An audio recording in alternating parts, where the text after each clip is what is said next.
Hola, yo soy Carlos Fernández Café, autor, conferencista internacional y un eterno curioso del aprendizaje. En este podcast convierto grandes conversaciones en ideas accionables, donde cada episodio es un viaje directo a las mentes más influyentes, donde destilamos 3 ideas clave que te harán pensar, crecer y evolucionar. Si buscas inspiración con propósito y herramientas que realmente transformen, este es tu espacio. Bienvenido a las 3 principales. Bueno, tenemos aquí en las 3 principales a Erika de la Vega. Erika, bienvenida. Estoy demasiado contento de tenerte por aquí. Qué Gracias. bueno, finalmente. Estuvimos como 25 años tratando de cuadrar esta entrevista. Sí, pero lo logramos, que es lo importante. Sí, sí, sí, la insistencia que es importante, la verdad. Y sí te tenía como súper pendiente, pero bueno, es esas cosas de la cuarentena, esas ironías de que aunque estés en la casa, estás más ocupado que nunca. Sí, es así.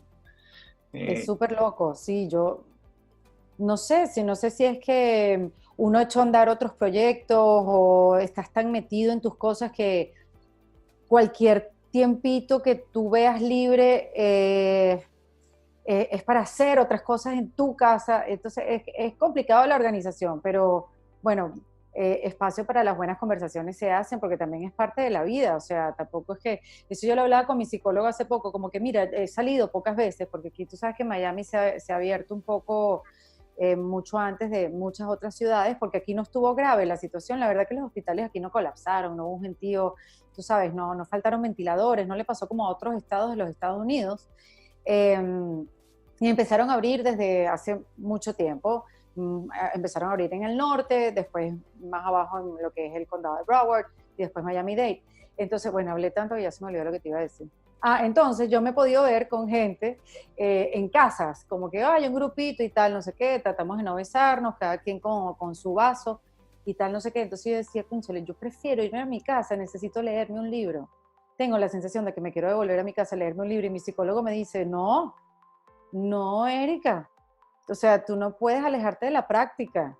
O sea, muy chévere la teoría, que te leas tu libro, que alimentes el alma y que estés en esa, me parece fantástico, pero lo otro también es parte de la vida. Y yo, ¡ah! ¿Verdad? Ok, perfecto. claro. Y Qué chévere claro, alguien que te recuerde esas cosas.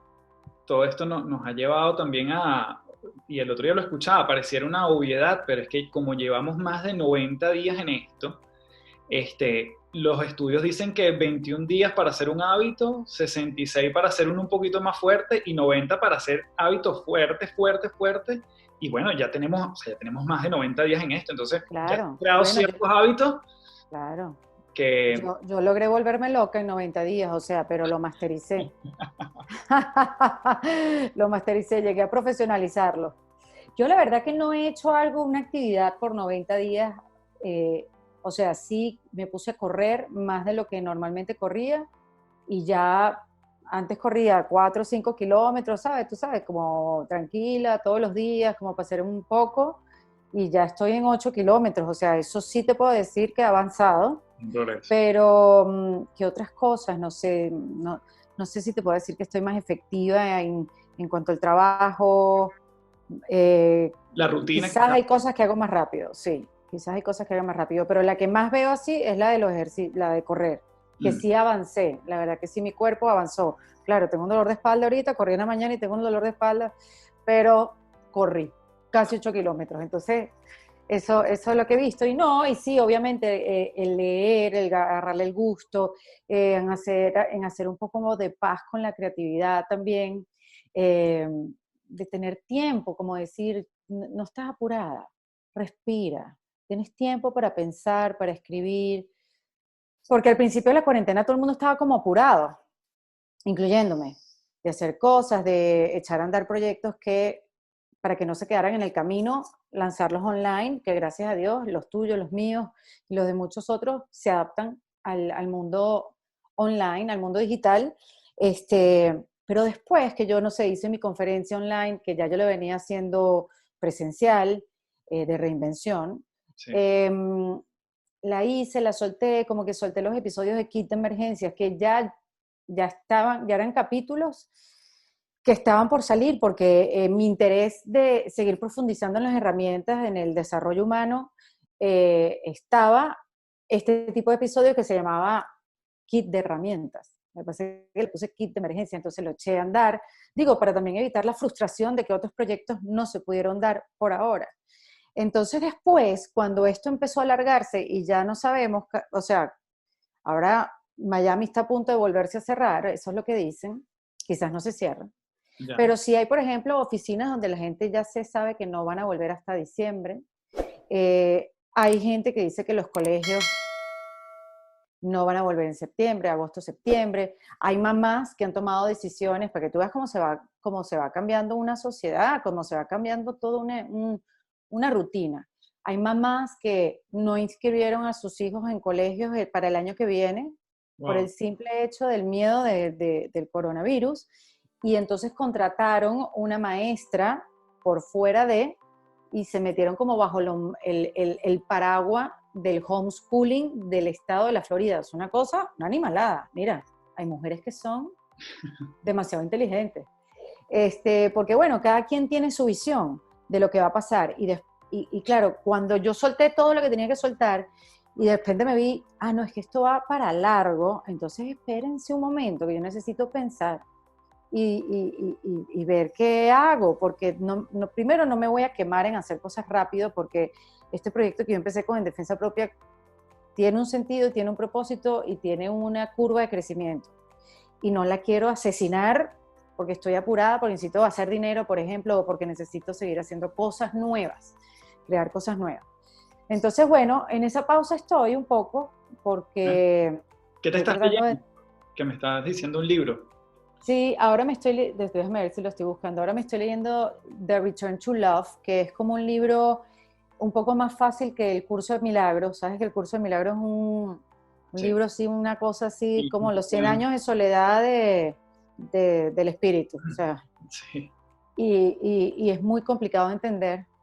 Entonces, The Return to Love es un poco más amable, te explica un poco más, y es más práctico, es más flaquito. Entonces tengo como 3 libros a la vez. Estoy con ese, estoy con el de Chelsea Lately, que lo tenía ahí desde hace tiempo, y como estoy escribiendo mi libro, también ella maneja como un lenguaje donde yo me identifico mucho, y quería también ver un poquito su historia, porque sé que en ella han habido cambios. Entonces estoy leyendo ese, pero no se parece nada a Return to Love, entonces como que la mente la puedo dividir perfectamente en 2. Okay. Bueno, y eso es todo lo que tengo. Bueno, no, tengo un montón, o sea, te puedo enseñar aquí. Yo Dispensa, que como puedes ver, está enterito. Increíble. Sí, bueno, está el de Rachel Hollis, pero es como más por referencia. A mí me parece que Rachel Hollis regaña mucho, a mí no me gusta que me regañen, nunca me ha gustado en mi vida que me regañen, pero ella es muy como gritona, muy regañona. A ver que si te puse, oye, no sé dónde están los demás, me los habré llevado para el otro, porque tengo 2 escritorios, uno en mi cuarto y otro aquí en el estudio. Pero, a ver, tengo el primer libro que ahora me encantaría acordarme el nombre. Estoy leyendo mucho en inglés. Okay. Y entonces eso, chévere, porque practico el inglés, porque quiero hacer entrevistas en inglés, pero me hace trabajar el doble, porque entender el inglés, o sea, hay libros que son fáciles de entender y hay otros que entonces es doble trabajo. Claro. Necesito leer en español urgentemente algo Claro. para darle paz al cerebro. No, y dar sentido de progreso de que, bueno, probablemente lo leas más fresco, más rápido. Más O sea, rápido, esa combinación claro. me gusta. Sí, bueno, nada, ando como en esa, pues ando como en esa, con muchas ganas de averiguar, de saber, de conocerme, de proyectarme en esas lecturas, en conversaciones, no sé, yo estoy pasando por una época de descubrimiento de mí misma que lo estoy tanto disfrutando como sufriendo, no lo disfruto todo, porque claro, o sea, tampoco es que logro, a ver, por ejemplo, descubrí la meditación, listo, ya voy a empezar a meditar. Bueno, no lo logro hacer todos los días, no lo he logrado hacer todos los días y sé que es bueno hacerlo todos los días. Entonces, bueno, por eso te digo, lo disfruto por un lado por lo que descubro, pero lo sufro porque hay cosas que no termino de entender, no termino de organizarme para poderlas hacer, porque en verdad al final todo es un saboteo que uno se hace. Qué interesante. Mira, Erika, sabes que una de las cosas que todo lo que comentas tiene que ver en lo que tú dices, en lo que estás, ¿no? Y yo la verdad que, bueno, hasta ahora todas las personas con las que quiero conversar, de las que quiero aprender, es porque una cosa es en lo que están y otra cosa es en quienes se han transformado para llegar a lo que están, ¿no? Y por eso era como yo sentía un llamado profundo a conversar contigo, porque si bien en algunos momentos, bueno, yo creo que hay una generación enorme que creció con tu trabajo, que te ha visto, unos que te hemos visto más cerca, otros de más lejitos, pero claramente tú tienes una historia que no podemos obviar y quisiera comenzar por allí, porque ese trayecto que yo en algún momento lo llamé para mí mismo una metamorfosis, cuando yo te vi en lo que estás, en todo el tema del podcast, quizás la palabra reinvención después de toda esta pandemia se puso de moda, pero realmente tú ya la ¡Qué habías loco! adoptado desde hace años, o sea, por lo menos Sí, desde hace un año que estás con tu podcast, y hoy exactamente. se convierte como en, bueno, lo que es el nuevo normal y la reinvención van de la mano, o sea, eso te está diciendo, Total. claro. Y tú te habías convertido como una embajadora de esa palabra, cosa que es como entre comillas, loco, porque tú dices, me adelanté a algo que ya se iba a convertir en una tendencia, ¿no? Eh, Imagínate tú. Si tuviera esa visión yo de vida, no te quiero decir dónde estuviera. Pero sí, sí, sí, entiendo lo de la reinvención. Muchas amigas, como que en el momento que pasó, me llamaron y me dijeron, si tú no hubieras empezado a hablar de esto hace un año, yo estuviera perdida. mm, Y yo claro, también hubiera estado muy perdida.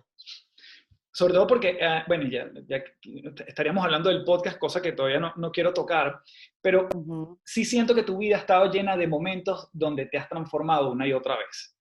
Y quizás ujú, echamos la línea de tiempo para atrás, y ahí me gustaría comenzar, bueno, quizás en uno de los momentos más icónicos, que es cuando entras a la radio. ujú.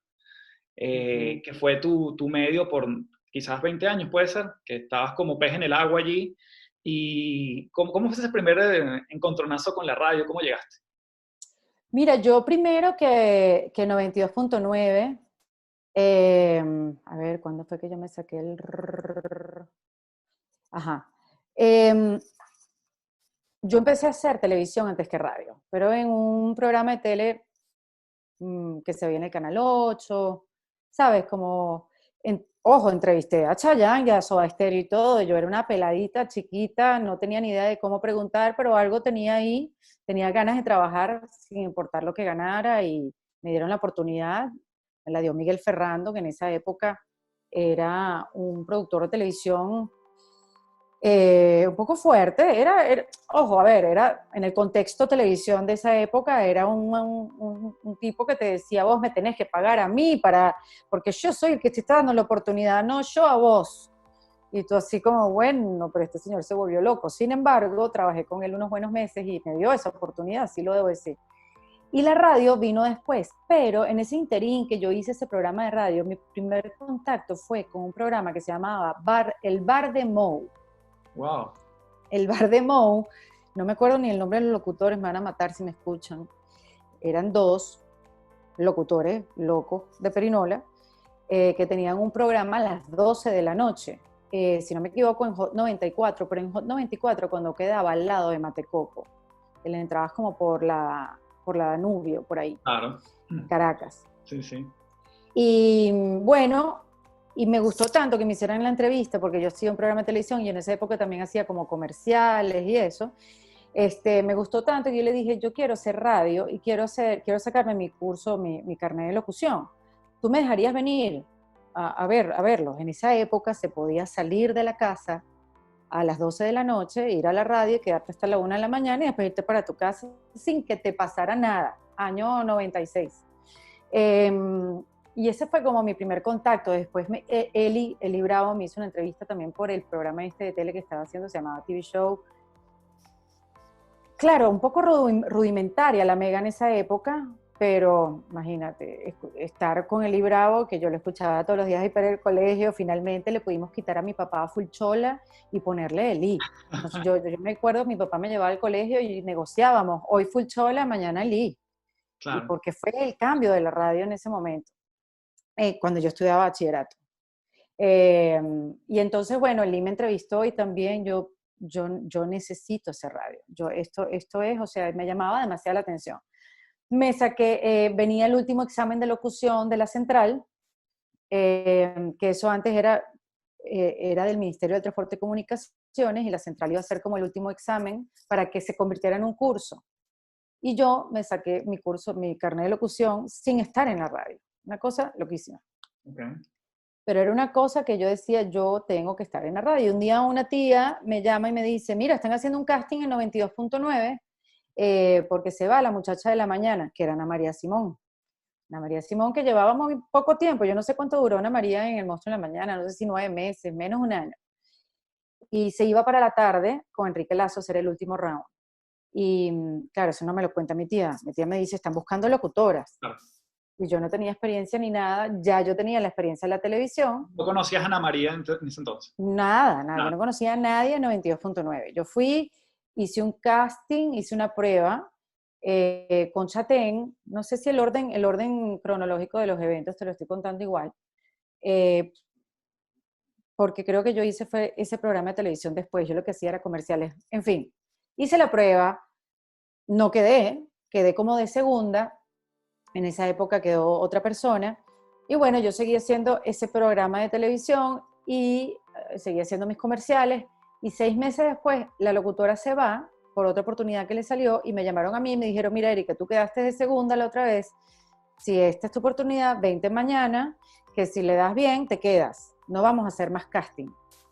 Y yo, bueno, yo voy, pero esta gente está loca, yo no voy a hacer radio a las 6 de la mañana. O sea, eso no estaba en mis planes, en mis planes estaba hacer radio, yo hice mi curso, me acuerdo en ese momento que me habían robado mi carro y yo agarraba mi metro desde el Marqués donde vivía mi abuela, y creo que me bajaba que sí en Caño Amarillo, en Colegio de Ingenieros es la cosa. Y ahí me dieron mi curso de locución. Recuerdo que uno de mis profesores, mientras yo estudiaba publicidad, yo me gradué en el año 95 y ya yo tenía la inquietud de la radio. Por eso te digo, yo entré en 92 en el 97, que es cuando empieza mi carrera en la radio. Pero yo me gradué en el 95. Quiere decir que entre 94 y 95, mi profesor Mingo Blanco, no sé si te acuerdas. Oh. Sí, él era mi favorito, mi profesor favorito en el Instituto de Nuevas Profesiones, donde me gradué de publicidad. Mingo estaba al aire en Radio Capital, con Ana María Fernández. Y yo le pedí que yo me quería acercar a la radio. Él me lleva a Radio Capital, me presenta a Alirio Díaz de la guitarra. ¿Quién es? Alcalá. Un súper locutorazo, que ahorita se me olvida el nombre, se me va a acordar en algún momento, pero era apellido Alcalá, que tenía como 3 dientecitos, pero era uno de los duros de la radio de Radio Capital. Era Radio AM y Mingo me puso ahí con él, con este locutor, a leer y a grabarme en cinta para que yo me escuchara. Y bueno, obviamente me escuchaba de terror, porque yo no sabía qué tipo... O sea, yo no sabía que existía una radio como 92.9, entonces, claro, todo trataba de hacerlo muy formal porque yo no sabía si eso era aceptado ser de la edad que uno tenía. Claro. Y bueno, o sea, como que te digo, en mi amor por la radio, mi interés, o mejor dicho, mi curiosidad por la radio, viene desde el año, puede ser, ahora que te digo esto conmigo, 94, 95. Claro. Yo hacía comerciales de tele, como te digo, mucho, en esa época empezó como una producción nacional de programas de televisión, TV Time, TV Show, como que todos empezaron a hacer ese tipo de programas. Yo quedé en TV Show con, quien te digo, Miguel Ferrando. Tuve la oportunidad de entrevistar a un gentío, Orlando Suárez, periodista que hoy sale en Sábado en la Noche, que en la época era súper periodista de Últimas Noticias, me hacía las preguntas para que yo las hiciera. Yo era neófita, yo era una rookie, pero malísima, pero bueno, no sé, cosas de la vida, yo quedé en ese programa. Okay. Y bueno, y después llegó la radio, llegué en el año 97 y me quedé de broma también, porque esto yo siempre lo he contado. En el 97 ya estás en El Monstruo con Chatén. Entré directo al Monstruo. Mi primera experiencia de radio fue en El Monstruo en la mañana. ¿Y te costaba levantarte entonces a las 6? No, me levantaba a las 5. Bueno, digo, pero para llegar a las 6. Para llegar a las 6. No, pero ya después, o sea, ya yo me iba, o sea, mi trayecto era, bueno, en la madrugada no hay cola, pero ya yo llegué a un momento que me iba en bicicleta, en la madrugada. O sea, yo llegué a masterizarlo. O sea, yo llegué a hacer cosas jamás en mi vida que yo pensé que iba a hacer. Pero bueno, irme de bicicletas, para los caraqueños que nos escuchan, de Macaracuay a Las Mercedes, tampoco es que era un trayecto muy corto. Sí, está bien. Pero eran bajadas. Menos el puente de Las Mercedes, que ese sí tenía que hacerle un truco. Pero, pero bueno, ahí estuve 3 años, un poquito más de 3 años. Pero ahí empezó todo, ahí fue donde yo descubrí que podía ser yo. Había una radio juvenil, Chatén me permitió ser yo, más bien, claro, yo quería encajar y yo, por ejemplo, ese programa de televisión que yo hice, yo lo hacía tipo Maite, tipo Viviana, muy formal, muy todo, y yo era una surfista, pero creía que esa era la manera de encajar en el medio. Tipo, claro. Cuando te digo una surfista era, yo nunca surfié, pero te digo, iba para Playa Pantaleta, ¿me entiendes? Para Playa Guasón con el novio, que él surfeaba y yo dormía. No era nada que ver a lo que yo transmitía en televisión, porque nadie me guió y yo no sabía que se podía hacer tal cual era uno. Ese fue el que me lo enseñó, el que me dio esa posibilidad fue Luis.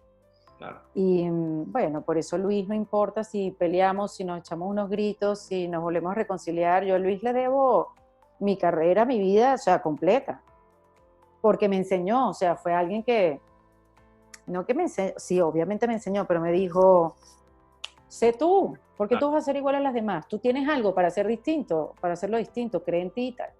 Además, Erika, yo creo que hay una cosa que esto es una apreciación muy personal, ¿no? Pero tú creaste como en aquel momento, digamos que además en el mundo de la radio tampoco las caras de las radios salían en televisión tanto. De hecho, uno se imaginaba quién estaba en el micrófono. Uno siempre hacía como esa fantasía de quién estará detrás del micrófono porque solo te conectabas con la voz. Pero después que tú sales a cámara, yo siento que había como un océano azul que me cuesta identificar quién más en esa época estaba allí. Y me refiero a que quizás habían mujeres que trabajaban en, no sé, en Bienvenidos, en Chéverísimo, y ese era un tipo de humor. Estaban las Mises, estaban las gente como Maite, como Viviana, pero tu género, o sea, lo que tú creaste fue como algo bien particular, porque era dentro de irreverencia, dentro de juventud, dentro de qué agradable igual verla en televisión. Entonces, fue algo como bastante particular que yo siento que, no sé si tú lo has pensado así, pero fue como un hito que además, cuando tú ves a personas hoy en día como otra generación, tú dices, aquí hay una siembra de lo que hizo Erika de la Vega en su momento, ¿no? Fue como muy sui generis desde mi punto de vista. Lo fue, o sea, a ver, qué lindo pensar que atreviéndonos nosotros se pudieron atrever todos los demás. Marcamos un camino, eso estaba ahí. Lo único fue que demostramos que lo podíamos hacer y era bien aceptado. Pero sí había una gente esperando un cambio ahí en la televisión. O sea, la única referencia que teníamos de alguien irreverente en la televisión era Carlos Sicilia, que siempre fue alguien incómodo para muchos, pero además Luis también tenía como referencias a Letterman, o sea, era Letterman, Howard Stern, era Jay Leno, y él fue él también el que me mostró esas referencias. Yo no las sabía, no había mujeres para ver. Por eso. Habían hombres. A ver, yo creo que gracias al público que quería ver algo distinto y algo más apegados a ellos, algo más que se identificaran, gracias a ese apoyo nosotros pudimos hacer todo lo que pudimos hacer. Porque si no nos hubieran apoyado, obviamente no hubiéramos llegado ni a la esquina. Claro. Teníamos un público joven con nosotros, las marcas nos empezaron a buscar para representarlos porque éramos los que le hablábamos a esa gente joven y porque se identificaban y porque estábamos haciendo algo que ellos no entendían. Y realmente nosotros estábamos haciendo lo mismo que veníamos haciendo en la radio, que en la radio, también hay que decirlo, nosotros veníamos de 92.9, que era una radio súper irreverente, teníamos un gerente general bien cojonudo, si te lo puedo decir, llamado Guillermo Zambrano, y que Guillermo también nos empujó a ser hasta irreverente sin causa, a él no le importaba, él más bien nos pinchaba para que fuéramos hasta allá. Lo que pasa es que Luis como también tenía el camino como claro, esta es la comedia que yo quiero hacer. Habían sketch que Luis escribía que yo no entendía nada, no salían bien, pero era todo un ensayo y error. Y sí creo que eso, pero te digo, eso estaba ahí. Lo que pasa es que nadie se había atrevido a darle el espacio a esa generación. Y nosotros agarramos un horario que no molestaba a nadie, 11:30, 11:35 de la noche, en Televen, que ya yo había trabajado en Televen en proyectos como Ticket, y otro más que ahorita no me acuerdo, y como que ya, como que nos conocíamos y tal, no sé qué, pero bueno, ahí se nos volaron los tapones, a medida que nos dejaron hacer lo que estábamos haciendo. Mira, eso no tenía, Carlos, ese programa no tenía ni guión. O sea, yo le decía, grabábamos 3 o 4 programas al día, más la radio que hacíamos juntos. Nosotros no nos matamos porque somos gente civilizada. Pero yo me acuerdo que yo le decía a Luis, ¿y qué vamos a decir aquí? Sígueme. Y me seguía y hablábamos cualquier cosa, y de ahí salían cosas maravillosas, porque era realmente improvisación de una pareja que llevaban 3 años trabajando en unas duras condiciones, porque era de 6 a 10 de la mañana. Y eso fue lo que pasó, pudimos ser los intérpretes de la generación que estaba esperando un cambio, porque la verdad que en esa época la televisión estaba muy alejada de lo que estaba pasando en la calle. Era la época de la parabólica. Claro. O sea, nosotros empezábamos a ver otro tipo de programas también, y la televisión venezolana se había quedado, se hacían cosas maravillosas, no estoy hablando mal de la televisión venezolana, al contrario, pero había un hueco ahí que nosotros estábamos bien parados, Carlos, nosotros no planeamos nada, nosotros estábamos en el lugar correcto, a la hora correcta, con la gente que era. Sí. Y bueno, después, mira, después de eso yo entré a RCTV, cuando ya yo había hecho miles de casting en RCTV, yo trabajaba en 92.9, que era empresa de 1BC, es decir, aliada, o sea, hermanita de RCTV. Era lógico que yo trabajara en RCTV, pero no quedé nunca en nada. Y yo me fui a hacer Ni Tan Tarde, y después que nos votaron, porque nos sacaron, se veía venir, pero no lo esperábamos tan rápido, me contrató RCTV, pero porque en Televen ya nos habíamos probado. En Televen ya el público había dicho, sí, queremos eso, los clientes, Carlos, o sea, nosotros teníamos, bueno, Movistar, que tú trabajaste en Movistar, fuimos, viajamos, yo conocí el país gracias a Telcel, o sea, lo conocí por muchas razones, pero Telcel me llevó hasta Guiria, a Nare, o sea, una cosa loquísima, para abrir estos centros, ¿cómo se llaman? Los centros de conexión. Centros de conexiones, claro. Exactamente. Y íbamos con Gilberto Correa también, que Gilberto era como el alcalde de cada pueblo. Qué bárbaro. Y ahí también Luis y yo nos dimos cuenta del poder de otros canales. Porque por más que Luis y yo ya éramos conocidos, nos contrataban para hacer todas las descargas Belmont, nosotros hacíamos todos los eventos juveniles. Y nos encantaba, viajábamos, éramos unos tipos independientes, o sea, vivimos esa vida loca y feliz, y nos hicimos por eso somos los panas con los amigos invisibles, porque empezamos en la misma época y porque todos nos vimos crecer y fuimos como compañeritos de trabajo y en todos estos eventos, ¿no? Claro. Los amigos, bueno, Desorden ya era grande, pero Caramelos, todos, son una gente que yo recuerdo con mucho cariño, y por eso uno siempre está como que coleado en ese tipo en los proyectos de ellos. Hay gente que pregunta, ¿y por qué hiciste eso? Yo, porque son mis amigos, o sea, ¿qué voy a hacer de toda mi vida? Y lo hago con todo el gusto. Pero ¿qué te iba a decir? O sea, nosotros de verdad, Luis y yo disfrutamos mucho, mucho esa época. Claro, después vino un cansancio, después vino un agotamiento, después vino o sea, ya vamos a darnos una pausita, porque ya nosotros no, o sea, a mí me ofrecieron irme a la radio en la tarde, y ahí cambió mi vida completa, porque empecé a trabajar despierta, con energía. Y también a Luis eso nos ayudó mucho, aunque a Luis no le gustó nada, obviamente peleamos en ese momento, pero seguimos trabajando Ni Tan Tarde, era rarísimo, pero a él no le gustó nada que yo me fuera, pero bueno, nada, me fui, y estuve igual al lado de él. Erika, otro momento que viene quizás a partir de allí, que es el tema, como tú dices, Luis y tú siempre fueron tan buen dúo en todas partes y estaban tan vinculados, y era como hablar de uno era hablar del otro. Ese primer desprendimiento, si se quiere, ¿tú cómo manejaste el tema quizás hasta de seguridad? O siempre tú dijiste, mira, no, yo voy para donde sea, yo no nací acompañada, sino, ¿te dio algún temor de desprenderte de Chatén en algún punto? Yo no tenía el temor, pero me lo hacía sentir el público. Ya.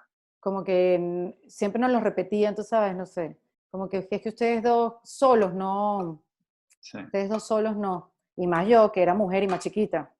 Es que tú sola, Erika, yo no sé si ustedes funcionarían. Había otros que me decían, te tienes que separar de Chatén, porque te va a ir mejor. Tú sabes, menos mal que yo no le hice caso a nadie, y que todo eso, uno a veces no le tiene que hacer caso a nadie, Carlos, la verdad, porque tú no sabes de dónde viene la intención de ese consejo.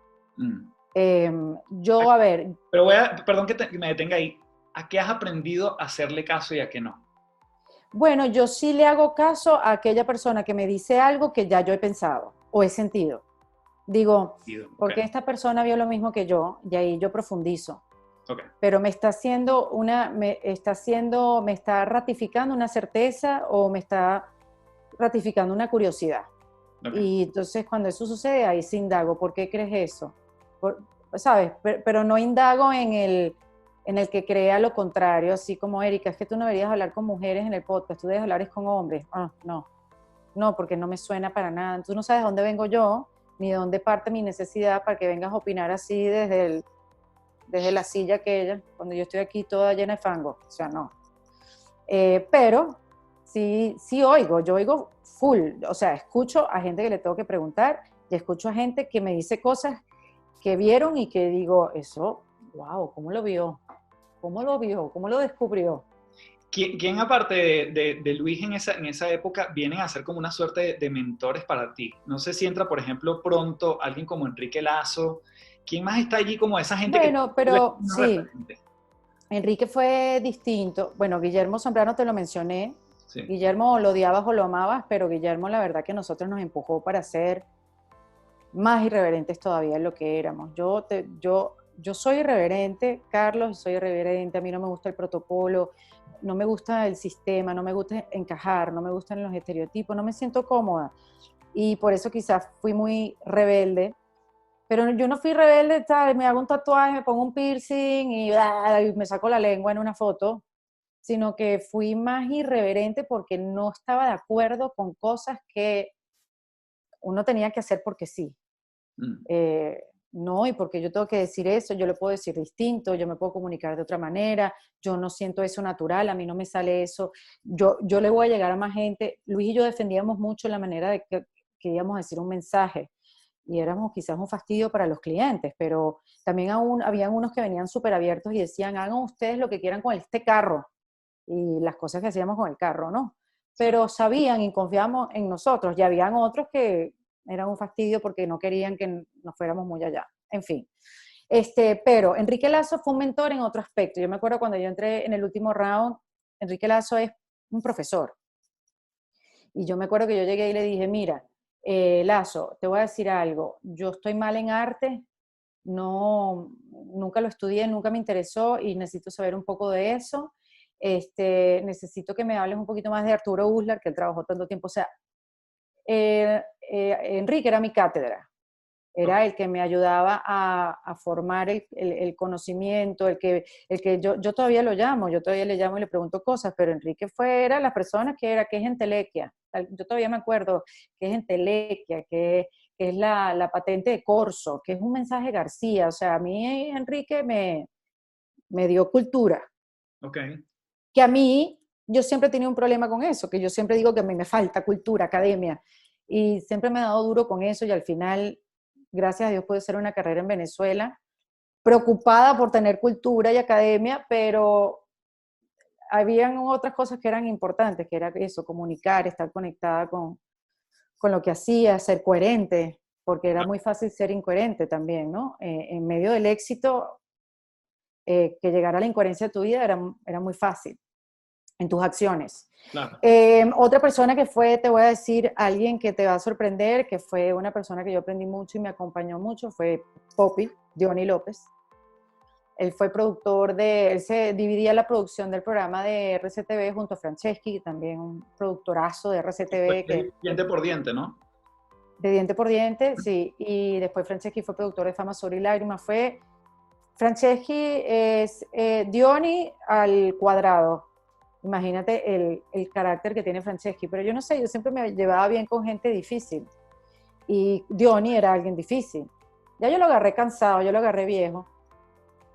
Pero nos entendimos muy bien y entendí mucho de la televisión, de esa televisión del espectáculo, de los concursos, de la televisión grande, del aplauso, de las luces, de esa televisión. Él la vibraba con una pasión y yo pude conocer eso porque yo grababa en la campiña, entonces como que, y me dejaba crear y me dejaba, a veces se ponía enfrente de mí, o sea, yo estaba hablando a la cámara y se ponía como que donde estás tú y se ponía así como que, coño, o sea, ¿cuánto más vas a hablar?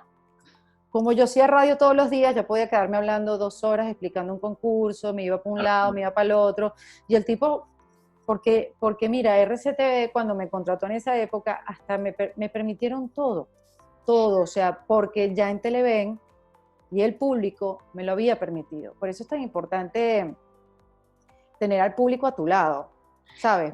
Y cómo, bueno, dos cosas. Uno, cerrando esa parte de la gente que se fue como mentor, hoy en día, ¿tienes mentores en algún área y por qué crees que lo consideras importante que alguien te dé como esa suerte de guía? Y después, ¿cómo hacías para leer el público? ¿Cuáles eran tus indicadores más allá de un rating o más allá que alguien te reconociera en la calle? ¿Qué era lo que tú decías, esto está funcionando? Yo siempre me pongo como usuario, yo siempre me pongo como espectador. Creo que eso siempre, y veía siempre todo tipo de televisión también, programas buenos y malos, y ahí yo aprendía lo que no debía hacer. ¿Por qué lo que no debía hacer? Porque yo no conectaba con lo que estaba haciendo la persona. Entonces ya yo sabía como que, eso no. Ojo, yo siempre parto de una autenticidad, siempre lo he sentido así. En los momentos que no me ha ido bien es porque he estado completamente desconectada. Mm. Entonces, por ese feeling de ver, de observar el medio, de consumirlo, porque tanto la televisión como la radio la consumía, ahora estoy súper perdida, porque hay tanto, está YouTube, están los influencers, hay una democratización de todo que no tengo una referencia de lo que no debo, lo que sí debo, y entonces recurro a mí para adentro y digo, no voy a poner una foto con mi papá el Día del Padre, me niego. Claro. Yo lo quiero mucho, pero me niego, yo no puedo ver una foto del padre un día más. Sí, O sea, tengo que hacer algo distinto, porque si yo estoy obstinada, hay alguien que debe estar tan obstinado como yo, y yo voy a poner una cosa diferente. Ese es mi termómetro. Es así de que lo he profesionalizado con el tiempo, que siempre la pego, no, pero cuando no sé dónde ver, miro adentro, ahí está la respuesta. Bueno. Y bueno, hay veces eso, hay veces que tienes súper exitoso el post y hay veces que no. Lo que pasa es que yo creo ahora que yo estoy en una etapa de mi vida donde la satisfacción y el éxito me lo doy yo, a ver, más que el público. Me encanta que en defensa propia esté conectando con mucha gente, pero la satisfacción que me da a mí hacerlo y toda la información que estoy, y todo lo que estoy aprendiendo y está tan pegado a lo que yo estoy sintiendo, viene tanto de mí. Fíjate que yo digo que mi crecimiento personal está atado al crecimiento del podcast. Y si yo paro de leer, de buscar, de ser curiosa, de investigarme, de ocultarme, se para la conversación en el podcast. Así lo veo de comprometido y así siempre han sido mis proyectos. Lo que pasa es que antes mis proyectos yo no era ni la productora, me acompañaba Diony, me acompañaba esto. Después sí comencé a ser dueña de mis producciones, de mis programas de radio con Ana María, Las Dueñas del Circo, Mundo Perfecto, Erika Tipo 11, ya ahí sí yo me independicé, porque cuando yo me salí, cuando Luis y yo dejamos de trabajar juntos, ojo, porque las cosas pasaron así, porque cuando Ni Tan Tarde salió al aire, a Chatén lo contrataron inmediatamente y él se fue a Colombia a hacer un programa de taxista. El carpool ese, ya Chatén lo había hecho hace miles de años, lo que pasa es que no cantaba, pero en ese taxi me acuerdo que se montó Enrique Iglesias y se montó la de Terciopelado, o sea, Luis se fue international total, y yo viví el despecho de alguna manera sola, y Chatén cuando volvió estaba despechado por Ni Tan Tarde y ya yo estaba curada. Claro. Y mi manera de seguir era que yo me tenía que ir a alguno de los dos canales, o a Venevisión o a RCTV. En Venevisión había una posibilidad de hacer la Isla Robinson y en RCTV me ofrecieron diente por diente. Okay. Pagaban menos de la mitad de lo que me iban a pagar en Venevisión y sin embargo yo me fui a diente por diente porque se parecía más que yo, porque al final no era una cuestión de plata, era una cuestión de dónde había espacio para crecer, qué se puede hacer. Ojo, no lo sabía en ese momento, pero mis decisiones como que pasaban un poquito por ahí. Ahora mis mentores son gente mucho más joven que yo, Carlos. Yo estoy rodeada de puras niñas de 30, 32 y 34 años, que son a las niñas que yo le pregunto, las que escucho, las que veo, las que me inspiran, las que me dan fuerza, o sea, las que estoy desarrollando proyectos, las que me siento y les digo, explícame, necesito que me des una asesoría en tal cosa. Ellas son, y yo me he abierto a eso, y el otro día una psicóloga me dijo, una psicóloga de 34 años, algo así, porque yo tengo muchísima más edad que ella, y yo le digo, coño, toda la gente que tengo a mi alrededor tiene tu edad. Me dice, ¿qué te dice eso? Coño, que no quiero ser vieja nunca, que no acepto mi edad. Yo siempre tirándome encima, que no acepto mi edad, que voy a ser Peter Pan para siempre. No sé, cualquier cosa. Y él me dice, no, sino que tú te sientes en esta etapa de tu vida que es un inicio, un reinicio. Y por eso te estás acercando a gente que está iniciando. Y no a la gente de mi edad, de 45 años, que quizás está en el ocaso de ciertas etapas de su vida, obviamente comenzando otras, pero quizás con otro ritmo, no lo sé, o sea, no sé. Pero cuando me dijo eso, yo dije, oye, qué interesante, porque yo sí de verdad siento que sí estoy en una etapa de inicio. Siento que estoy en una etapa de inicio hace muchos años, pero bueno, nada, esos son mis mentores ahora y me encanta decirlo, que es gente joven, ¿no? Y bueno, obviamente yo comencé con mi proceso de cambio con un psicólogo que yo siempre digo, él ya me dio de alta porque es un psicólogo conductual, que es aquel psicólogo que ataca el problema, no te hace psicoanálisis, va para atrás y te dice cómo fue tú de pequeña, sino que va, ¿cuál es tu problema? Estoy deprimida, no sé qué hacer con mi vida, ok, vamos a darle. Y trabaja eso. Él ya me dio de alta, pero yo no le di de alta a él porque a mí me hace muy bien conversar con alguien que tenga una visión diferente y me pueda decir, sí, no, estás equivocada, no me parece, o sí, fíjate, escúchate lo que te estás diciendo, acuérdate que decías hace un año. Entonces eso me ayuda como a organizarme y a dejar de darme tan duro y ver el progreso, lo que tú acabas de decir, Y, ver progreso. de hecho, yo te lo digo, Erika, y como espectador de tu trabajo, y te lo he escuchado mucho en tu podcast, que hemos dado saltos en la línea de tiempo, pero no importa. Tú sueles darte muy duro, o sea, por eso es que yo reivindico, y bueno, seguramente hay mucha gente a la que está escuchando este podcast que te conoce, pero lo que tú sembraste fue demasiado icónico, y yo estoy 100% de acuerdo que uno no puede vivir de glorias pasadas, pero sí es un inventario de cosas que tú has construido y que sin duda no serías quien eres si no hubieses pasado por esas, ¿no? Sí, Y pero llegó un momento que yo las negué todas. Yo dejé de hablar de eso, para mí fue algo pasado. No le tuve rabia, pero sí como le tenía como un, ay, pero eso ya fue. ¿Sabes? Le tuve como un poquito de rechazo porque yo en un momento, aquí en Estados Unidos, cuando me fui a Venezuela, sentí que eso no valía de nada. Eso en verdad no me valía de nada. ¿Qué me vale a mí? Escúchate todo este cuento de Mingo, de tal, de RCTV, de Dionis, eso ya no existe. Entonces, me fui de palo. O sea, okay. se me fue porque me desacredité mucho, porque, ¿sabes? Me puse a pensar como que, ¿será que, chicos, será que yo hice eso porque era fácil hacerlo? Y no porque era buena. ¿Sabes? Ese tipo de preguntas, ¿no? Cuestionamiento duro, claro. Sí, súper duro, pero bueno, después que hice un poquito de paz, sí lo veo como, a ver, lo veo como una obra.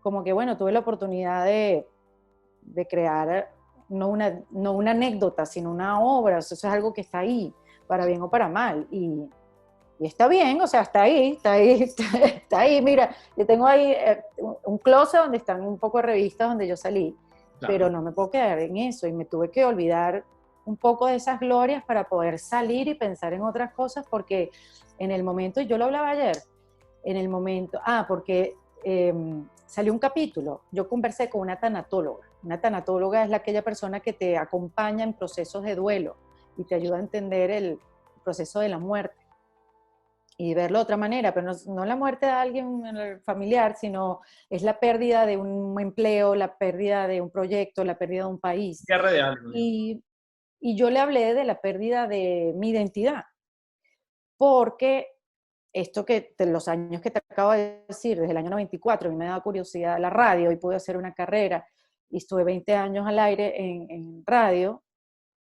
Al dejarla hacer, o sea, ya va, pero si yo soy locutora y no estoy al aire, ¿quién soy? Si a mí toda mi vida me he definido ser locutora y no estoy al aire, ¿sigo siendo locutora? Claro. ¿O no? Entonces yo hablé con ella y el episodio salió justamente ayer. Sé que este episodio es grabado, pero para aquellos que digan, no, si salió hace tiempo, no, estamos grabando esto cuando este episodio salió el día antes, el día de ayer, mejor dicho, y hablaba de que uno se tiene que despedir de uno mismo en algún momento dado, y que eso es muy fuerte, porque yo cuando me despedí de la radio no solamente me estaba despidiendo de Ana María, del programa, o de Onda, donde estuve 7 años de mi vida, o de la Mega también después, o sea, yo me estaba despidiendo de una etapa de mi vida, o sea, porque yo sabía que yo más nunca iba a poder hacer radio como la hice durante esos 20 años. O sea, no importa si yo volviera a Venezuela, Carlos, esa radio no va a existir, va a Claro, ser otra. tú tampoco eres la misma. Y yo tampoco va a ser la misma. Me podría conectar, porque hay gente que a mí me conecta con una vibra muy parecida a la que yo tenía antes. Sabes que tú necesitas a veces cosas, reflejos, personas para reaccionar. Y hay gente que a mí me conecta con esa dinámica súper lúdica y tonta y divertida. Uh-huh. Pero igual, no va a ser igual. Entonces, claro, para mí era una despedida muy fuerte porque me estaba también despidiendo una parte de mí, porque nada iba a ser igual. Entonces, o sea, yo creo que hay momentos donde yo he llorado en mi vida, esa fue una de ellas. Entonces yo hablé con ella, con la tanatóloga, sobre esta despedida, que para mí fue muy fuerte, y ella me estaba hablando que los duelos no es por la cantidad de lágrimas que botes, sino la paz que consigues cuando hablas de esa persona que ya no está o de eso que ya no está. Y yo me acuerdo que yo tardé, los conté, 8 meses, Carlos, para hablar de la radio sin llorar. Loquísimo. Bueno, ahorita se me va un poquito el guarapo, pero ya tengo el sentimiento, como digamos, la emoción madura para poderlo hablar y decirte, coño, fue muy fuerte. Y eso fue hace, no sé, 4 años, 5 años.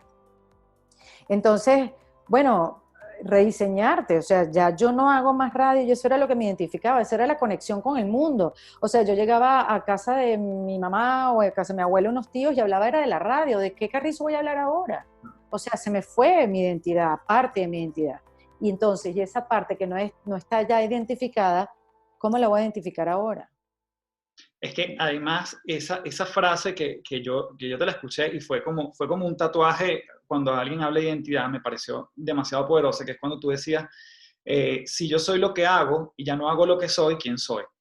Eso me parece que es como, o sea, no hay forma de llegar a esa reflexión si no te has visto adentro una y otra vez. Porque además, creo yo, que te has dado cuenta que la profesión jamás te va a definir. Es decir, tú eres hoy podcaster o youtuber o lo que sea. Eres más que eso. Y yo creo Claro, pero yo pensaba en esa época que yo iba a ser locutora toda mi vida, Carlos. Yo ahorita estoy abierta a hacer cualquier cosa y estoy dispuesta, más bien lo veo como una súper oportunidad, más bien siento a veces que estoy perdiendo el tiempo porque en este momento puedo convertirme en otra cosa, simplemente necesito estudiar algo, practicarlo, ¿qué hago? O sea, más bien ahora tengo como unas ganas de convertirme en otra cosa. Antes yo no lo veía así, antes no puede ser que yo había trabajado toda mi vida en algo y yo pensaba que yo iba a hacer toda mi vida radio hasta que me pusiera vieja con una plancha y no se me entendiera nada al aire, ¿no? Erika, En ese momento, cuando te das cuenta, no se ve tan chévere como uno lo ve ahora. claro. Y quiero tocar, que me cuentes un poquito de dos cosas que también a mí me parecen, o sea, nuevamente reivindicando un pasado para construir, que construyó sobre lo que eres. Pero cuando tú dices, en algún momento me di muy duro, me desestimé, tú escribiste un libro que era dirigido para adolescentes, y cuando uno ve los reviews, o sea, realmente hay como o sea, hubo una conexión con ese público en algún momento que quizás lo habías entendido por muchos años, les había hablado por muchos años, dejas ese legado a través de la palabra escrita. ¿Qué tal fue ese proceso de escritura? Y lo conecto con algo que también quizás dijiste recientemente, que es, a los 40 la mujer vive una segunda etapa de la adolescencia. ¿Te gustaría escribir de esa segunda etapa, ya que le hablaste a los adolescentes, hablar de ahora de esta nueva Erika, quizás? Bueno, no, lo voy a hablar, o sea, el libro está desarrollándose. Lo que voy a hablar es de mi proceso de reinvención y lo que he aprendido yo. Es que mira, Carlos, así yo no hubiera querido aprender, después de hablar con más de 50 mujeres, ya uno no es igual. Uno simplemente no, es imposible ser igual. Lo que pasó en esa época, eso fue una invitación de la editorial Santa, es que se dejó de llamar así porque lo compró otro. Santillana puede ser, pero ya no era su nombre. ¿Cuál? Santillana puede ser. Santillana, correcto, era Santillana, que ya no tiene ese nombre, pero en esa época sí. Ellas me dijeron y me mostraron que es verdad, los textos que tienen que ver con la adolescencia son aburridísimos, cuadriculados, estructurados, porque se hablan de drogas y se hablan de esas cosas nuevas que comienzan tú sabes, a estar cerca de ti, como las drogas, enfermedades venéreas, el SIDA, que son cosas que se tienen que hablar súper proper, así como, no para chiste, ¿no? Y ellas me dijeron que ellas necesitaban ablandar ese texto, ellas necesitaban que las niñas pudieran hacer conexión con ese texto. Y yo me acuerdo de ese texto, porque yo también leí un libro aburridísimo, viejísimo, de mi mamá, me convertí en señorita, una cosa así, una cosa rosada, todas así las páginas amarillas, porque no había una literatura para eso. Entonces conecté con el libro de mi mamá y dije, es verdad, esto es un tubo que nadie se lo va a leer. Y yo lo que hice fue desconstructurar ese texto y reírme del texto, porque en la adolescencia uno no se toma nada en serio. Uno lo sabe todo en la adolescencia. Yo me acuerdo de mi adolescencia y el proceso de escritura fue conectándome con mi adolescencia, porque yo en mi adolescencia también fui rebelde, fui contestona, me metí en problemas por defender a los demás, o sea, como que, y la viví yo sí siempre fui muy independiente. Yo no sé si es que mi mamá no tenía tiempo porque trabajaba mucho, mi mamá y mi papá, o porque vieron en mí que yo tenía madera para ser independiente, pero yo me conecté con mi adolescencia y dije cosas que a mí me hubieran gustado que me dijeran en esa época. La relación con los varones, o sea, nada más sabroso que tener la experiencia y poderlo hablar a alguien, no desde un lugar, desde un consejo, sino mira, no vayas a perder tiempo en esto porque eso es una estupidez. O mosca con esto porque yo sí te puedo decir que nunca probé la droga porque mi condición adictiva, porque me gusta tomar, por ejemplo, nunca la probé, y si yo la hubiera probado nunca hubiera podido tener la carrera que tuve. La probé ya grande, obviamente, cuando ya dije, no, esto da sueño, ya me voy a dormir, ¿sabes? Como en un lugar como súper seguro. Entonces, bueno, hablando de esa experiencia, se creó este libro que sigue rodando. Hay gente que todavía me dice, ¿dónde lo consigo? Que ya mi hija llegó. Me encuentro niñas de 25 años que me dicen, Eric, que yo crecí con tu libro, y yo me caigo para atrás. Porque yo jamás he pensado, Carlos, en la repercusión del proyecto. Porque no, es más importante el proceso. Sí, claro. Y hacerlo bien, y que yo no me arrepienta después de hacer esto, porque esto tiene que ser bien, que, esto va a ser un palazo. Claro. No, bueno, sí, hay una entrevista que otra que hago en defensa propia que digo, a la gente le va a encantar esta entrevista. Pero no me creo el cuento allá si no lo empiezo a ver desde aquí. Y si le va bien, pues maravilloso. Y ahora lo que quiero hacer con el libro en defensa propia es hablar de estos aprendizajes, hablar de estas inseguridades, porque algo también que he aprendido es que no importa la edad que tengas, todos estamos pasando por un proceso igual. Yo creo que es un momento del mundo. Las niñas que tienen 30 años se quieren ir del mundo corporativo y quieren tener sus propias empresas y quieren hacer sus propios conceptos y contenidos, porque también el mundo te está dando la oportunidad para desarrollarlo y hacerlo. Y a veces no importa tanto la experiencia. Yo a veces digo que la experiencia es como un equeco. ¿Tú sabes esos muñecos de Ecuador? Cosas, sí, claro. Que cargan muchas cosas. Entonces siento que aquellas personas que venimos con con éxitos, con experiencias profesionales súper aprobadas y, y validadas por un público, qué sé yo. Uno viene con su trofeo, con su cosita, tú sabes, con sus ratings y tal, no sé qué, y te paras en la salida de la carrera cuando llegas a Miami. Y el que más rápido llega es el que no tiene nada de eso. Entonces sí tienes que cuidar, coño, ¿qué hago con mi diploma? ¿Qué hago con no sé, mi 2 de oro? ¿Qué hago con mi Latin American Idol? ¿Qué hago con mi Cantar? Ya va, que yo traigo todo esto encima y al final ya la que no hizo nada de lo que tú hiciste, ya llegó allá más rápido que tú.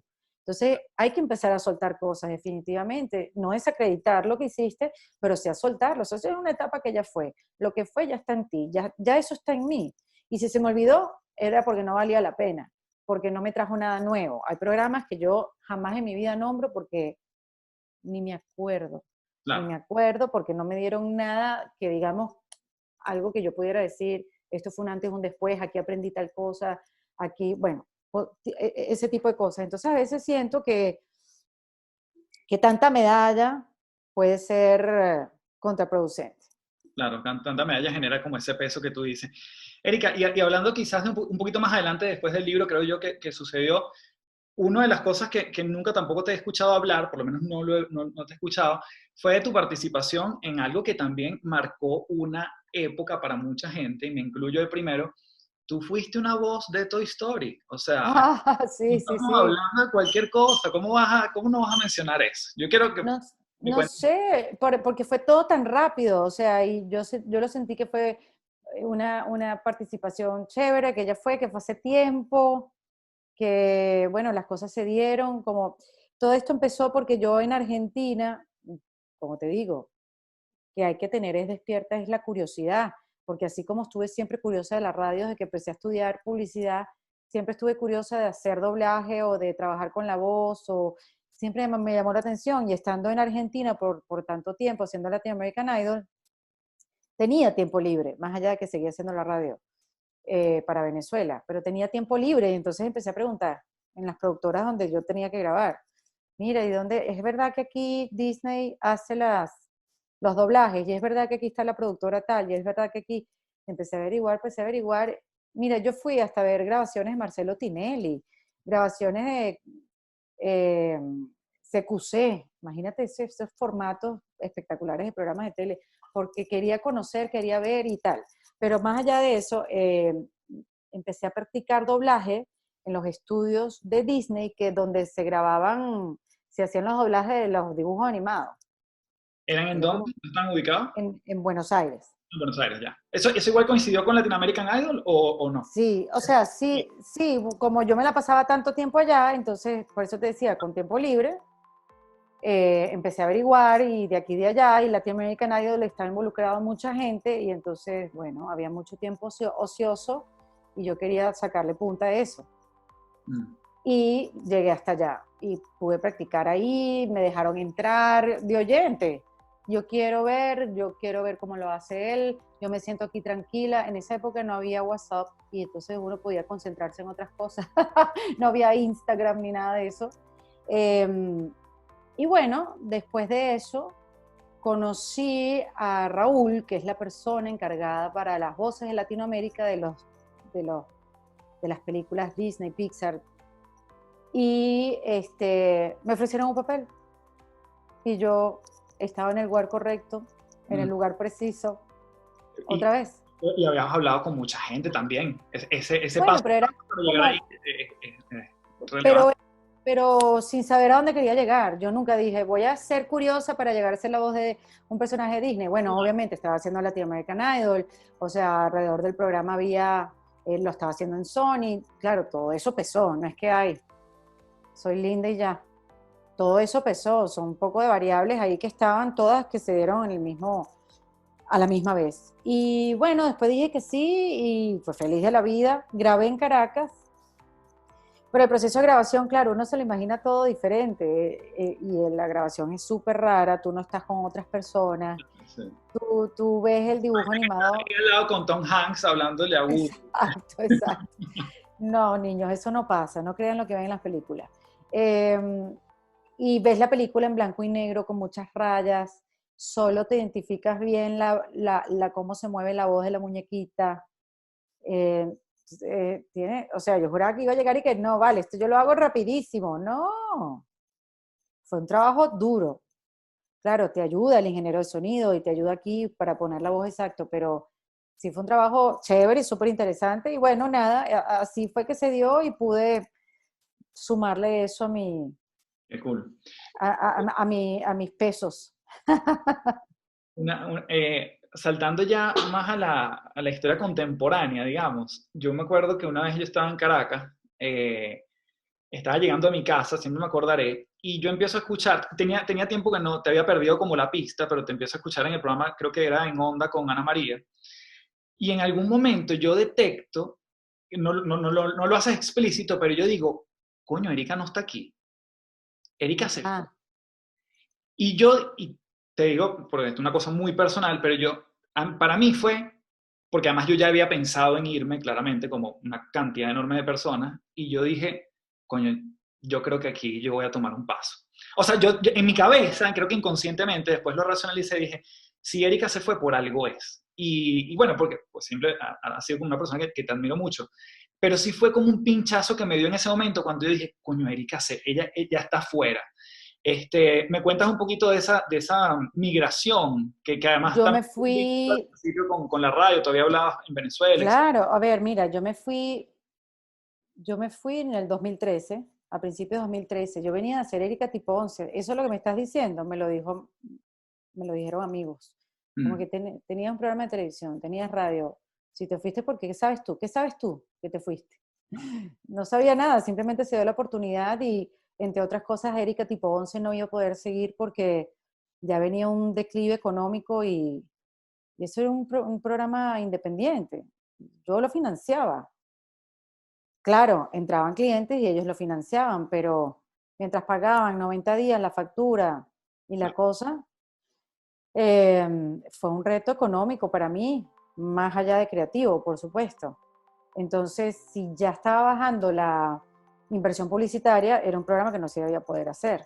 Mm, Entonces dije, bueno, voy a meterle toda la energía a hacerlo aquí con 3 bolívares o me voy a poder ir y voy a tratar de hacerlo afuera. Mi esposo le había llegado una oportunidad de irse y ya yo tenía la maleta hecha porque realmente decía, mira, yo tengo la edad, tengo el proyecto, tengo todo para echarlo a andar en cualquier país. Simplemente tengo que irme. Y teniendo toda mi familia fuera, siendo de familia cubana, yo siempre vi como la posibilidad de irme mucho más cercana que otros que nunca la vieron, que igual se fueron. Porque recuerdo cuando me fui, mucha gente como que no entendía, había un poco de juicio. Y me fui, pero no se lo dije a nadie, porque yo seguí viniendo. Yo me fui en el 2013. Yo seguí viniendo, yo iba a Venezuela una vez al mes porque todavía estaba haciendo imagen de Pantene, porque todavía tenía comerciales con Qualitas, tenía clientes, o sea, y tenía mucho compromiso. Entonces, bueno, ¿para qué voy a decir si casi que estoy aquí? Yo mientras me adaptaba aquí, me adaptaba, sabes, como que acá mi hijo, mi mamá, que ya vivía aquí, todo lo demás, iba, trabajaba y volvía. Y en esos días respetaba el horario de la radio para poder ir a la radio, conectar con Ana María, conectar con el feeling del estar en la radio. Y vino el 2014, que fue el problema de las protestas. claro. Y ahí todo lo que a mí me quedaba en Venezuela, económicamente hablando, todo se cayó. Se cayó mi contrato de Friends, de las toallas sanitarias, porque no se conseguía la materia prima. Pantene dejó de vender la línea de champús que yo promocionaba, que era la dorada. Estaban vendiendo nada más la básica. Ya para Qualitas no, yo no era una imagen, porque si yo no estaba en Venezuela, Qualitas es un seguro que nada más en esa época o en la que yo representaba funcionaba en Venezuela. O sea, como un poco incoherente, ¿no? Como que todo se paró y yo, sin embargo, no dije que estaba, o sea, yo no hice todavía público que estaba en Estados Unidos, como que para mí era, si yo voy a seguir al aire en la radio, yo voy a estar conectada con Venezuela. Y yo necesito convertirme en la voz del venezolano, aunque yo no esté allí. Había muchos problemas, yo no me quería ir en la radio en ese momento. Me acuerdo que Ana María en esa época, yo me acuerdo que yo le decía, Negra, ¿qué pasó hoy? O perdón, yo le decía cosas a Ana María que pasaron y ella me decía a mí, no me enteré porque estaba en una tranca, porque había una marcha y llegué tarde a la radio, pero yo me enteraba porque lo leía en los medios internacionales, con la internet y todo lo demás. Entonces, de alguna manera, más allá de Ana María, traducirme el país, nos las traducíamos entre las dos y empezamos a cambiar un poco el concepto del programa porque el país nos pedía eso, entrevistar a los diputados, entrevistar a los chamos que estaban protestando, entrevistar y dejar un poquito el humorcito, ¿no? Porque como que no sentíamos que había espacio para eso. Y yo seguí hace unos años y vivía dos realidades, como si tuviera un amante. O sea, mi cabeza estaba en Venezuela, pero yo estaba físicamente en otro lugar. Y sufría el país como si vivía allá y eso, por un lado, súper chévere, pero por el otro lado, eso no me dejó avanzar a mí en Estados Unidos y conseguir oportunidades en Estados Unidos, porque hice mi programa para Telemundo Internacional y para Entertainment Television, en otra modalidad, otra cosa, con sus retos. Fue una grabación muy rápida, fue una sola temporada la que hice y ya está. Y no procuré, como que no estaba apurada por conseguir más trabajo, de hacer más cosas aquí, porque yo estaba conectada con Venezuela. Y llegó un momento, que creo que fue en el 2016, 16 o 17, ya ni me acuerdo. Eso es como un blur, porque es que quiero olvidarlo. Que yo me senté con mi jefe de la radio y le dije que me tenía que ir, que yo no podía seguir haciendo, o sea, yo necesitaba conectarme con la ciudad. Yo no podía ser ajena, yo ya necesitaba ganar en dólares, o sea, yo gastaba en dólares, o sea, mi realidad era otra. Y ya yo no podía ser la voz del venezolano, porque ya yo no entendía lo que pasaba en Venezuela. Lo entendí en el 2014, 2015, pero ya en el 16 estaba, o sea, yo no viví dinámicas que se vivían en ese momento, yo no viví las colas en los mercados, yo no viví el bachaqueo, yo no viví esas cosas. Entonces hablar de eso y hacer humor de eso, que no había vivido, para mí es algo que no tenía sentido. Cortocircuito, claro. Cortocircuito. Entonces fue muy duro y además dije, yo quiero ver si puedo hacer radio acá en Miami. También, o sea, a ver si puedo, si ya conseguí hacer televisión, déjame ver si puedo hacer radio. ¿Estás segura que no quieres esperar un poquito más? No, es ya, yo necesito salir de este engaño, o sea, yo me sentía que me estaba engañando, yo necesito salir y escribir. Yo en las redes sociales me cohibía muchísimo porque como estaba en esa dualidad, yo a veces no hablaba un poco de mi día a día. Claro. Porque yo quería que todavía el venezolano me sintiera cerca. Unas historias que uno se mete en la cabeza, Carlos, unos sufrimientos muy duros. ¿Cómo estabas en ese minuto? Ya cuando dices no más radio en Venezuela, o sea, que ya, bueno, no tienes ni lo uno ni lo otro. Bueno, a ver, tenía emoción en el sentido de que tenía algo de esperanza porque, bueno, ahora voy a ver hacia dónde voy a caminar aquí, aunque ya estaba trabajando en Telemundo. Quería ver hacia dónde podía yo abrirme, iba a tener más tiempo, no iba a tener el horario de 5, bueno, en esa época era de 6 a 8, pero a las 5 ya yo tenía que estar conectada con la radio, oyendo la radio, entonces voy a poder llevar el fútbol a Matías, que antes lo dejaba, pero no lo buscaba, o sea, lo veía como con posibilidades. Más allá de la depre que me dio y la tristeza de dejar la radio y dejar esa conexión, pero era un paso que yo creía necesario, que tenía que hacerlo, ya está, pues, ya. Perfecto. Igual, era para los clientes, Oscar Mayer, qué rica la salchicha, yo no la estoy comiendo, yo no me estoy comiendo esa salchicha. Era una cosa ya de respeto, de amor propio, de respeto para mí, respeto de los clientes y los oyentes. Mucha gente no lo entendió, no dijo, Erika, yo te hubiera seguido hasta el final. No. Pero bueno, volvemos Pero ese fue mi final. Que era lo que había sentido incluso antes de que otros te estén diciendo lo que te estén diciendo. Y si confirman o no lo que ya estamos viviendo, claro. Exactamente. Era como... Entonces, bueno, me sentí mejor porque salí del closet en el sentido de que podía hablar un poquito más y conectar desde una verdad, no desde una dualidad ahí loca. Estoy aquí, pero no estoy aquí, pero estoy allá, pero estoy aquí, pero estoy allá. Porque no quería que romperle el corazón a nadie ni a mí. Porque eso era lo que a mí me identificaba, Carlos. También era muy difícil decir adiós. Claro. Pero bueno, lo vi con muchas posibilidades y bueno, después empezó otro camino. Hice radio aquí, pero no lo hice por mucho tiempo, no funcionó. A mí me botaron de la radio de acá. He tenido otros acercamientos como suplente. Yo aquí he tenido muchos trabajos como suplente oficial. Que eso es así como, wow, eres suplente oficial de Jorge Bernal. Y después, bueno, vino la posibilidad de los proyectos en las redes sociales y ahí fue que me empecé a experimentar porque vi que el camino para llegar a hacer algo importante en la televisión de acá, había mucha gente delante de mí, tienes que estar demasiado tiempo al aire. Yo no estaba como muy, yo no tenía ¿cómo se dice? La disposición para eso. Yo no estaba feliz con eso. Yo estaba haciendo proyectos increíbles y no era feliz. O sea, estaba triste, brava, me quejaba, todo me parecía horrible y como que no le presté atención a esa manera mía de ser y la verdad que lo que quería hacer era otra cosa. Había algo que se estaba desprendiendo de mí, yo no lo supe identificar. Ahora en retrospectiva digo, claro, es que estaba completamente desconectada. Wow.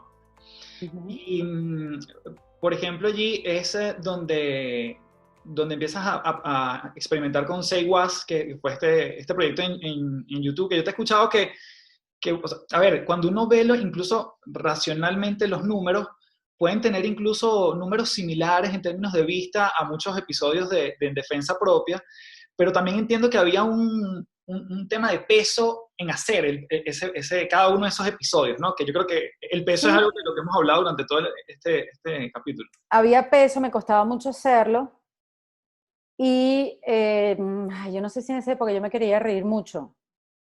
O sea, yo quería reflexionar, pero no sé si a través del humor. Sola, estaba aburrida. Porque yo, aunque esto lo grababa con Maricruz, que fue productora de Erika Tipo 11, fue productora de Ya Era Hora, fue productora de mi versión, Erika Casileina de acá, o sea, me acompañó durante muchos proyectos. Ella me ayudó a hacerlos y sin embargo, las dos estábamos pasando por un momento, estábamos completamente desubicadas de proyecto, de qué decir, a quién le estoy hablando, a quién le estoy hablando yo. O sea, ¿quién es esta gente que me está viendo ahora? ¿A quién le quiero hablar yo? ¿Qué quiero decir? Estaba como en ese limbo. Claro. Y por eso el proyecto también eso me costaba, porque entonces quería seguir replicando lo mismo que había hecho en los monólogos de Erika Tipo 11, pero creía que esa etapa ya había pasado. Entonces hicimos, no sé, 25 episodios, hicimos medio año de episodios y lo dejamos así y sí, le fue chévere. La verdad que yo me muero de risa viendo los episodios ahorita. Y esos episodios a mí me dieron información. Lo que pasa es que, claro, los pisoteo porque digo, no tuvieron éxito porque eso no se me devolvió, no se me monetizó, no se me devolvió de ninguna manera, se me devolvió. Y después, haciendo un poquito de paz con el pasado, digo, no, sí, o sea, sí se devolvió y se devolvió la información. Yo no podía volver, yo tenía que intentar otro formato, no el formato de videos. De repente era volver a audio. Y yo empecé a hacer un podcast con Ana María Simón acá en Miami que nunca, fueron 10 episodios que son completamente evergreen, que los voy a sacar en cualquier momento y regalárselos a la gente. Y nunca los sacamos al aire. Y eso se grabó en el 2017, 18.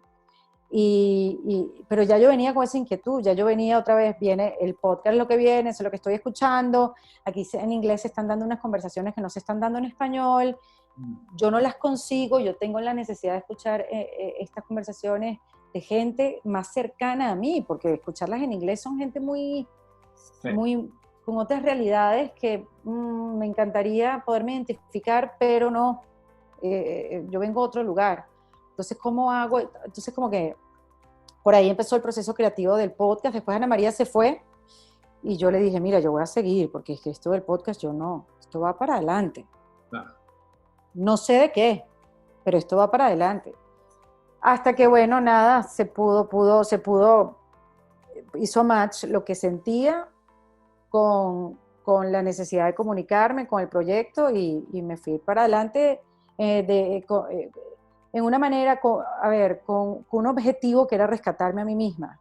Sí. Como que yo aquí voy a entender muchas cosas que me van a ayudar a rescatarme de este hueco donde estoy. Súper. Y yo creo que Y es su objetivo. muchas veces escucha que es como define tu target, define tu avatar, describe esta persona ideal a quien le vas a hablar, pero yo me siento muy identificado cuando tú dices, o sea, probablemente haya alguien como yo que necesite la información que yo estoy necesitando y ahí aparece un mercado también que, bueno, que puede ser rentable, que puede ser una cantidad de cosas, pero yo también hago muchas veces esa reflexión, o sea, estamos configurando un personaje que no existe muchas veces, que claro que funciona, pero también tú eres tu propio personaje y ahí hay un mercado enorme de gente que también está dispuesta a escucharte, a conectarte con tu mensaje. Claro, porque tú crees que estás solo, tú crees que estás solo sintiendo lo que estás sintiendo. No Y sé, mira, yo siempre he buscado, como te digo, Carlos, hacia adentro. No siempre he estado conectada y en los momentos que no he estado conectada me he equivocado. Y se nota. El que me conoce sabe cuáles son esos proyectos que dicen, ¿está dónde se metió? claro, Pero bueno, hay sacrificios también que hay que hacer. Aquí la televisión de Estados Unidos es muy distinta. Es simplemente distinta y yo por estar haciendo proyectos que no me parecía y que no me llenaban, le agarré rabia al oficio, le agarré rabia a la televisión, sin necesidad, porque la amo con todo y su retrogradez, porque no, aquí no avanza la televisión hispana. O, está, coño, el gordo y la flaca, 35 años al aire, no, hermano, o sea, ya va. Al menos, claro, que tu audiencia siga y quiera seguir hablándole a la gente de esa edad. Siento que le hace falta cambios, no soy yo la que tiene que juzgarlo, soy yo como televidente, ojo, no lo estoy hablando como que hay alguien que sabe de televisión, sino, ay, no sé, me gustaría ver otra cosa. Pero no fue justo haberle agarrado rabia a la televisión por creer que podía sobrevivir en un medio haciendo cosas en las cuales no me sentía ni identificada ni conectada. Erika, y en algún momento, sabes que a mí, claro, cuando lanzas defensa propia, una de las cosas que sucede es que, y yo creo que nos pasó a mucha gente que te venía siguiendo, es que uno ve el primer episodio y uno tenía como la expectativa de, ya va a venir el chiste, ¿no? Era como, ajá, déjame que ya va a soltar algo, ¿no? Y yo digo, wow, o sea, en este proceso, yo creo que naturalmente, y hoy en día, digamos, el tiempo da la razón, perdiste una audiencia y ganaste otra. O sea, hay gente que dice, no, pero Erika no está contando chistes aquí.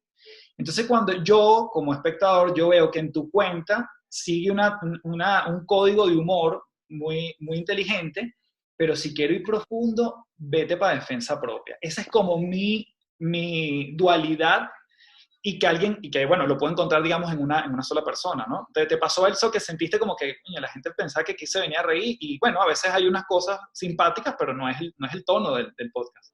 No, yo me acepté, a ver, yo dije, la gente va a tener un shock, pero esto es parte de mí también. No, Esta soy yo también. Yo soy así. Lo que pasa es que no había lugar para profundizar o no estaba yo en el momento para hacerlo. Yo era muy feliz estando y hablando de las cosas por encima, con un centímetro de profundidad. Muy feliz. Así es la radio, así era la tele, y así yo me hice y fui una mujer muy, muy cómoda. Eso no quiere decir que de la puerta de mi casa para adentro tenía otras profundidades, como todo ser humano. Este, y yo entiendo el humor y para mí ha sido un arma y me ha salvado y el humor para mí es una manera de ver la vida que me ha ayudado a lo largo del tiempo y que me ha ayudado a ver la vida más sencilla, más simple, sin tener que, tú sabes, tomarme las cosas tan personal. Y también me ha hecho reflexionar, he aprendido mucho, he drenado todo gracias al humor. Y siento que es parte de mi lenguaje. Yo necesito el humor para decir cosas y tú sabes, como para que reflexionemos todo sobre algo. Yo lo necesito, por eso tú sigues viendo eso en mi cuenta. Porque hay una parte de mí que hay ironía, que hay sarcasmo, y necesito soltarlo, ¿sabes? Como soltar la cosa por algún lado. Pero en estas conversaciones, eh, no sé, estoy buscando otro tipo de respuestas. Si hay un chiste chévere, si hay eso, como dices tú, si hay algo simpático, si nos podemos reír, si hay espacio para eso.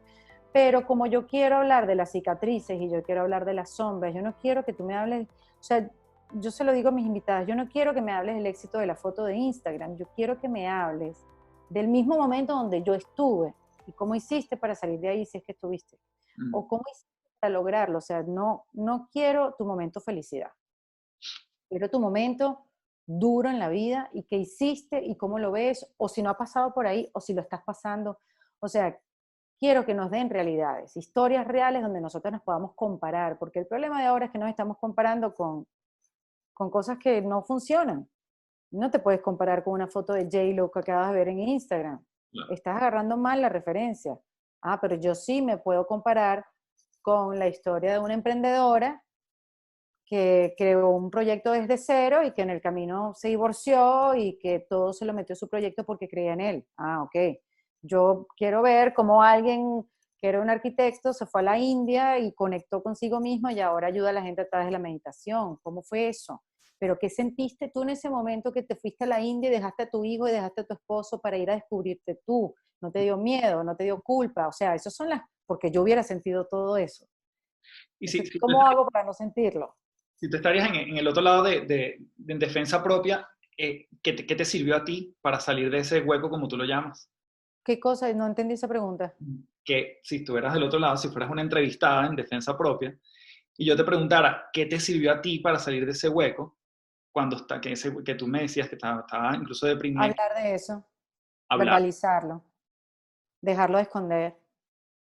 Sí, yo creo que yo tenía que, otra vez, tenía que casar a la Erika de adentro con la de afuera, a la que se estaba riendo, la que estaba haciendo stand-up con la que estaba adentro. Tenía que casarlas a las dos y que se aceptaran, sí, te acepto, perfecto, vamos a vivir una vida juntos y ya, y podérselo mostrar a la gente. O Mm. sea, porque yo estaba negada a mostrar esa conversación o esas inquietudes que yo tenía, porque la gente que espera de mí que reírse, no, vale.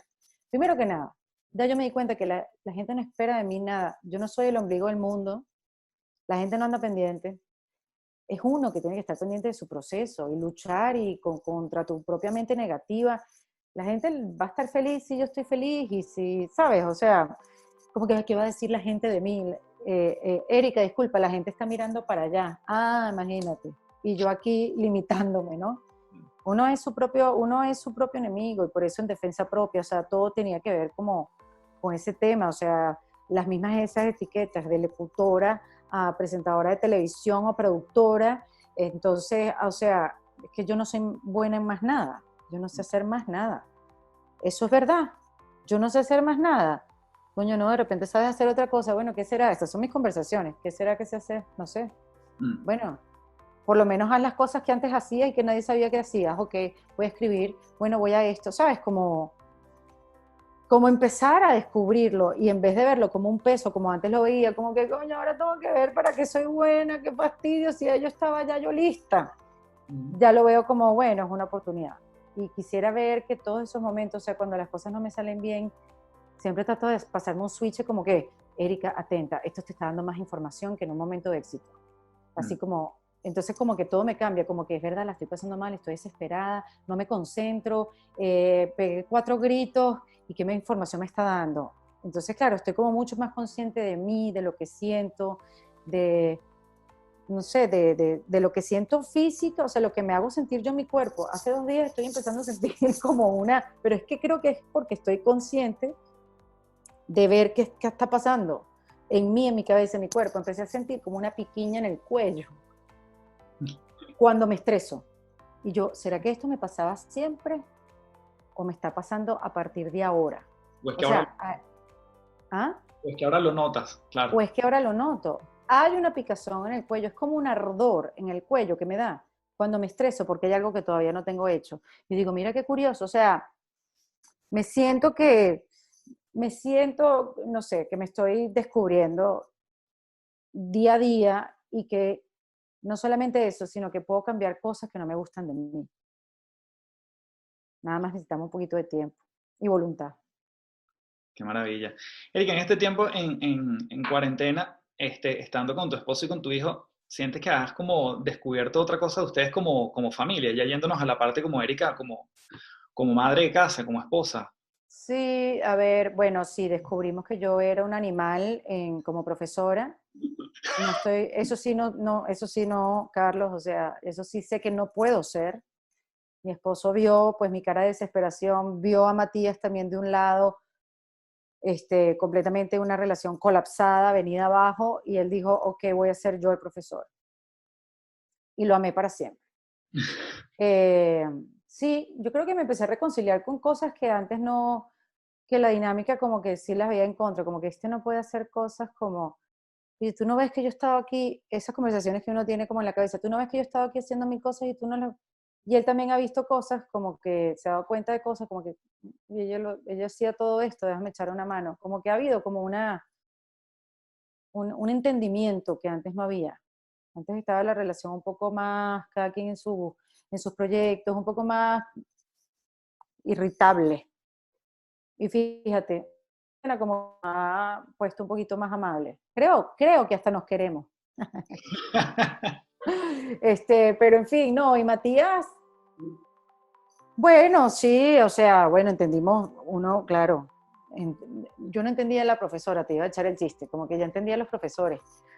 No, pero entendí más a Matías en sus clases, entendí más porque esas llamadas que me hacen del colegio, entendí más su conducta, los permisos que hay que darle. Matías es un niño hiperkinético no, impulsivo, no es hiperkinético, impulsivo y se desenfoca, entonces hay que tener paciencia, hay que saber por dónde meterse, y eso yo lo sé en las actividades de la casa, pero en el colegio no las había visto. Entonces la cuarentena me ha servido a mí para ver cosas que antes no veía.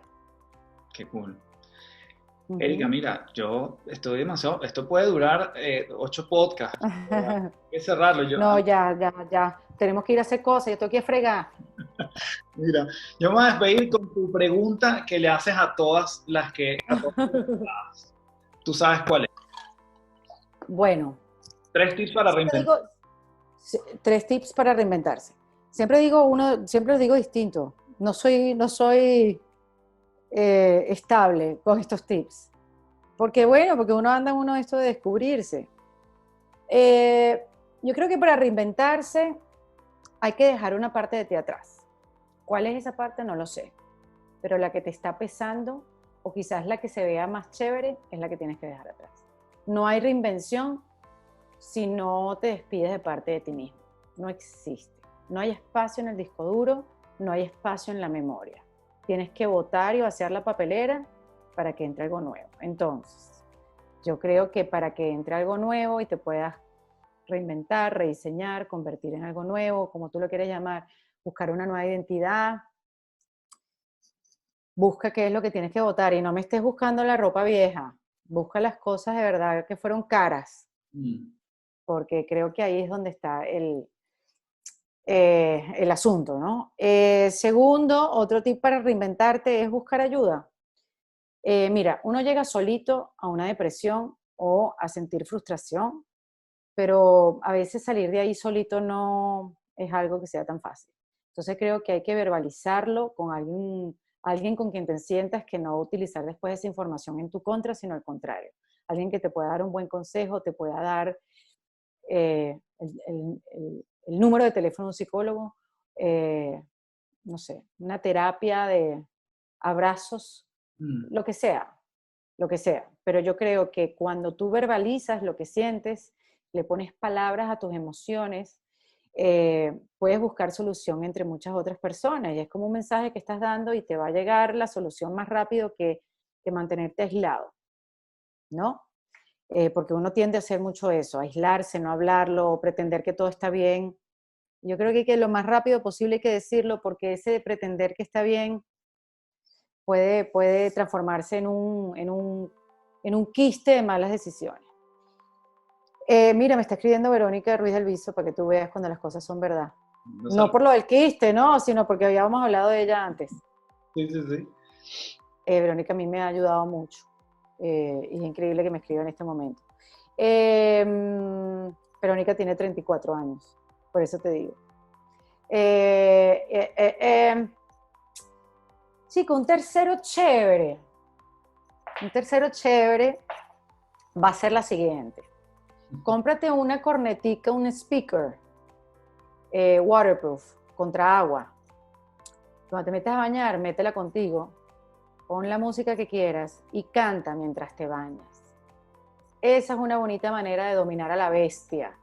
La bestia es aquella voz negativa que tienes adentro, tú sabes cómo se llama la mía, que es Esther, pero yo he descubierto que cantar las canciones favoritas, ayer estuve cantando Jerry Rivera, por cierto, a todo dar, subirle el volumen a la música ayuda a bajarle el volumen a las voces negativas que tienes adentro. Entonces, a cantar en el baño, enjabonándote.